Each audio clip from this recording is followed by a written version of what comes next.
সারাদিনের ক্লান্তি শেষে চলে এলাম ইয়াংজি রিভারের তীরে। বিশাল বিশাল শিপ ভেসে চলেছে, সূর্য অস্ত যাচ্ছিল ধীরে ধীরে। কি অপূর্ব দৃশ্য! বিদেশে পড়াশোনার জন্য পরিবার ছেড়ে এসেছি। কখনো কখনো খুব কষ্ট হয়, খুব মিস করি বাবা মাকে। কিন্তু এই নদীর পাড়ে এলে মনটা একটু হালকা হয়। ঢেউর শব্দ যেন মনের মধ্যে প্রশান্তি এনে দেয়। এখানে অনেকেই আসে, কেউ ক্লান্তি দূর করতে, কেউ ভালোবাসার মুহূর্ত কাটাতে, পরিবার নিয়ে, বন্ধুদের সাথে।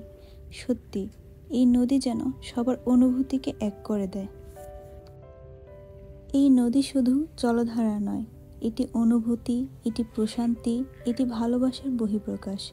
হয়তো এভাবেই নদী স্রোতের মতো সময় এগিয়ে চলে, আর আমরা জীবনকে নতুনভাবে অনুভব করি।